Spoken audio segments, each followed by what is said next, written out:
Assalamualaikum warahmatullahi wabarakatuh. Nama saya Dimas, NIM B1021231138. Di sini saya akan menjelaskan mengenai jurnal umum yang telah saya susun menurut pengetahuan yang saya pahami dari video penjelasan Pak Bintoro. Sebelumnya saya belum pernah menjumpai pelajaran tentang akuntansi, jadi ini hasil pemahaman saya selama saya belajar. Baik, langsung saja saya jelaskan. Sebelumnya saya mohon maaf tidak bisa menampilkan wajah karena saya terkendala peralatan yang saya gunakan sehingga saya tidak bisa menampilkan wajah saya di layar. Baik, langsung saja. Di jurnal penyesuaian yang pertama pada tanggal 31 Juli, Studio Foto 100 telah menyelesaikan jasa pemotretan outdoor untuk sampul album penyanyi jazz baru yaitu Boy William sebesar 1.400. Nah, si Boy William ini berjanji akan membayar lunas pada tanggal 4 Agustus 2013. Jadi ini termasuk di dalam jurnal penyesuaian, termasuk ke dalam piutang usaha. Karena apa? Karena Studio Foto 100 telah menyelesaikan jasa pemotretan tetapi belum menerima bayaran. Dan Boy William berjanji akan membayar pada tanggal 4 Agustus. Berarti ini termasuk ke dalam piutang usaha sebesar 1.400 di jurnal penyesuaian piutang usaha. Nah, nanti di neraca saldo kita tambahkan, tepatnya di buku besar. Nanti kita kembali ke buku besar di sebelum neraca saldo ini, maka di piutang usahanya kita tambahkan di debit. Ini ya letaknya piutang usaha di debit yaitu sebesar 1.400. Nah, maka pendapatan jasa foto outdoor juga akan bertambah, letaknya di kredit. Pendapatan jasa foto outdoor 1.400 karena apa? Karena kita telah melakukan jasa pemotretan outdoor. Nah, maka kita akan menerima pendapatan 1.400, maka katanya adalah di kredit. Jadi ini jurnal penyesuaian di nomor 1. Nah, nanti jurnal penyesuaian di nomor 1 untuk akun piutang usaha dan pendapatan jasa outdoor itu kita masukkan ke dalam buku besar yang sebelumnya kita tulis. Saya tidak bisa menampilkannya di sini karena keterbatasan kepemahaman saya dalam menuliskan jurnal penyesuaian. Jadi intinya nanti ini piutang usaha dan juga pendapatan jasa outdoor nilainya ini kembali dimasukkan ke dalam buku besar dan kembali kita hitung atau kita timbang agar balance. Nah, yang kedua adalah perlengkapan yang tersisa setelah dihitung di akhir bulan Juni nilainya 600. Nah, jadi sisa perlengkapan yang telah dipakai, jadi perlengkapan yang telah dipakai itu tersisa. Sisanya yaitu dengan nilai 160. Sisa dari 160 ini kita lihat di perlengkapan. Nah, ini di neraca saldo sebelumnya. Di perlengkapan itu nilainya yaitu 920 berada di debit. Nah, sisa 160. Jadi perlengkapan yang ini 920 ini semuanya tidak kita pakai. Yang kita pakai hanya sebagian. Nah, tersisa 160. Jadi cara menghitungnya gimana? Nah, di sini 920 di bagian debit ini kita kurangi dengan sisanya, yaitu 160. Nah, 920 dikurang 160 maka mendapatkan hasil 760. Jadi beban perlengkapan yang pasti kita pakai, yang benar-benar terpakai, beban perlengkapan yang benar-benar dipakai adalah 760. Nah, sisanya adalah 160. Ini yang tidak dipakai. Ini akan masuk ke jurnal umum di bulan berikutnya, yaitu sebesar 160. Nah, nama akun di beban perlengkapan, nama akun di debit, yaitu beban perlengkapan. Lalu, otomatis perlengkapan yang digunakan yaitu 760.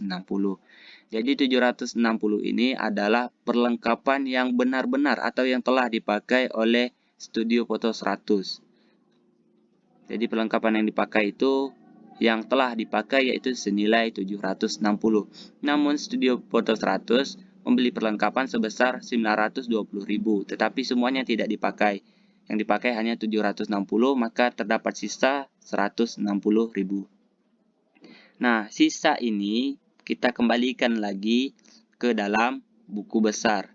Dan juga hasilnya ini yang benar-benar dipakai ini 760, kita kembalikan, kita hitung ulang di buku besar. Nah, kembali saya tidak dapat menampilkannya.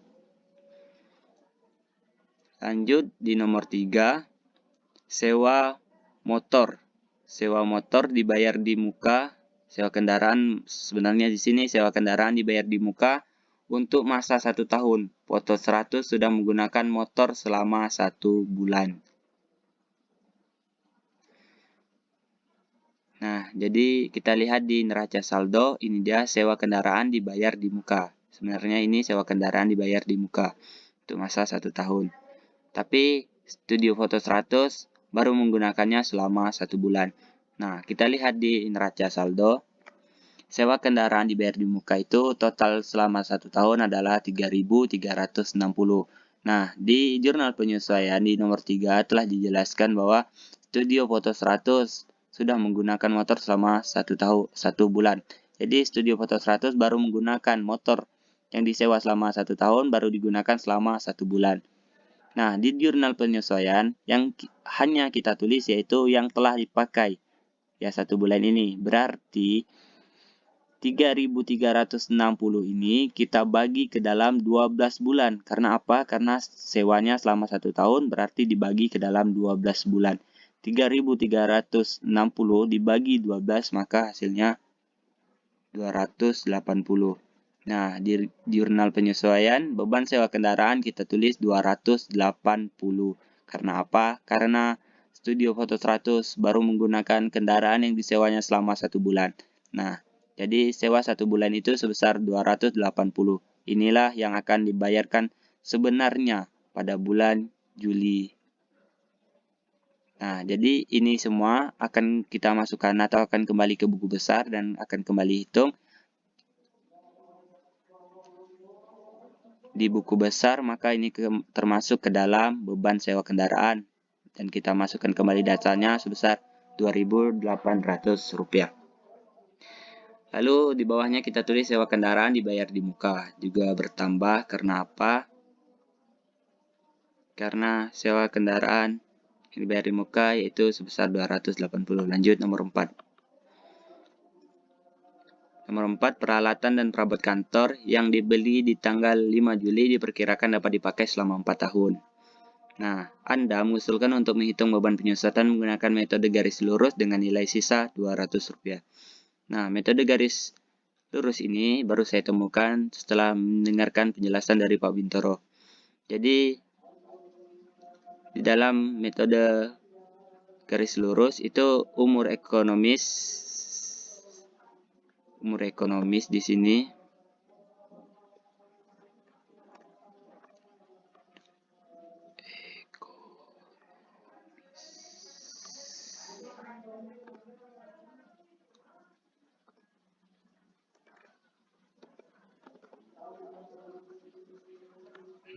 umur ekonomis peralatan atau perabot yang digunakan kantor itu dapat dipakai selama 4 tahun. Jadi umurnya itu selama 4 tahun. Diperkirakan dapat dipakai selama 4 tahun. Nah, nilai ini kita lihat di neraca saldo. Kita lihat di bagian peralatan. Peralatan kantor nilainya sebesar Rp5.000.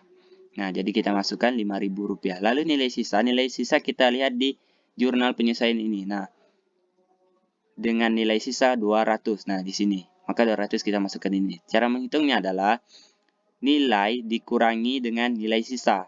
Maka 5.000 dikurangi dengan 200. 5.000 dikurangi 200, maka 4.800. Lalu dibagi dengan 4. 5.800 dikurang 5.000, maksud saya 5.000 ini nilai dikurangi dengan nilai sisa. Berarti 5.000 dikurangi 200, maka menjadi 4.800. Lalu dibagi ke dalam 4 tahun. Bagi dalam 4 tahun ini. maka hasilnya adalah 1.200. Nah, 1.200 itu adalah beban depresi kantor selama 1 tahun. Nah, kita hanya menghitung untuk bulan Juli, berarti 1 bulan.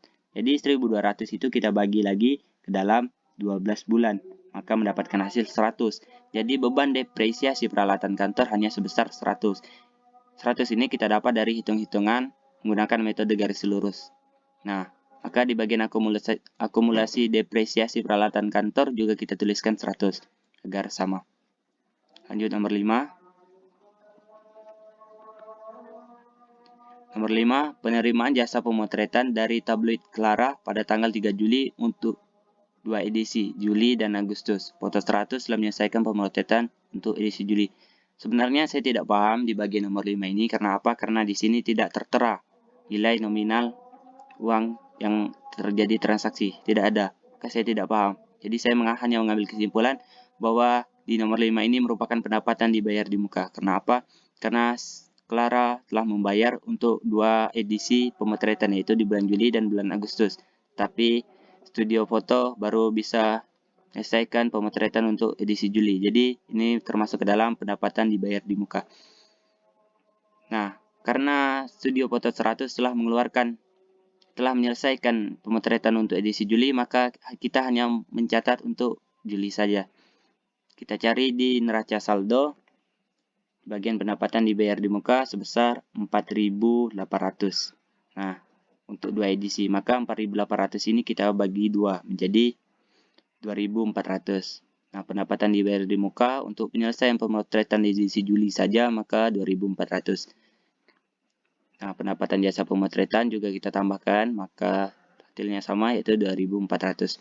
Saya kurang paham di bagian nomor 5 ini karena tidak terdapat angka transaksi di bagian jurnal penyelesaiannya. Jadi saya hanya mengambil kesimpulan bahwa mungkin nomor 5 ini adalah pendapatan dibayar di muka, sehingga saya masukkan pendapatan dibayar di muka sebesar 2.400 dari 4.800 dibagi 2 karena pemotretan ini dilakukan 2 edisi, yaitu bulan Juli dan bulan Agustus. Namun baru dilakukan bulan Juli, jadi hanya satu edisi saja yang telah dilakukan.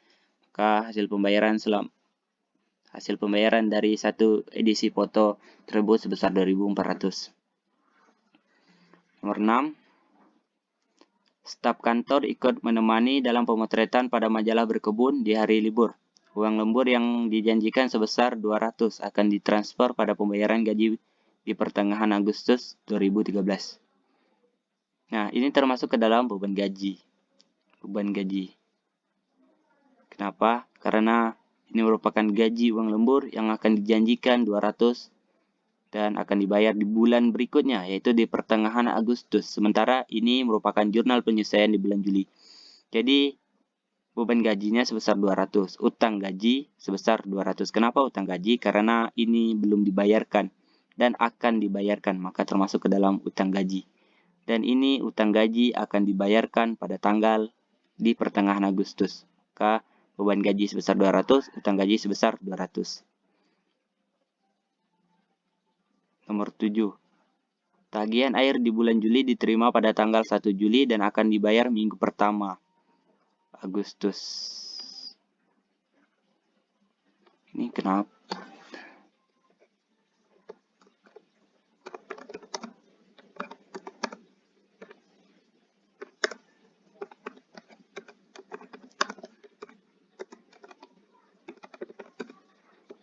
Nah, tagihan air di bulan Juli baru diterima pada tanggal 31 Juli. Jadi, beban air itu termasuk ke dalam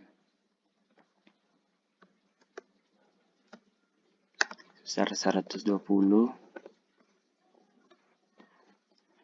Sebesar 120 kita dapatkan dari sini akan dibayar di minggu pertama Agustus. Nah, ini beban pada tanggal 31 Juli sebesar 120. Kenapa di bawahnya kita tulis beban yang masih harus dibayar? Karena studio foto 100 belum melakukan pembayaran di bulan Juli. Studio foto 100 belum membayarkan tagihan air di bulan Juli. Dia akan membayarkan tagihan di minggu pertama di bulan Agustus. Sehingga di bagian ini kita tuliskan beban yang masih harus dibayar. Karena apa? Karena ini merupakan beban dan masih harus dibayar. Maka kita tuliskan di situ.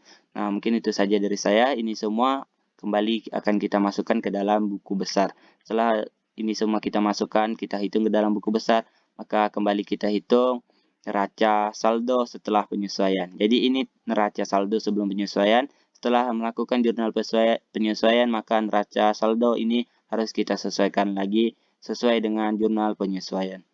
Baik, mungkin itu saja dari saya. Terima kasih. Assalamualaikum warahmatullahi wabarakatuh.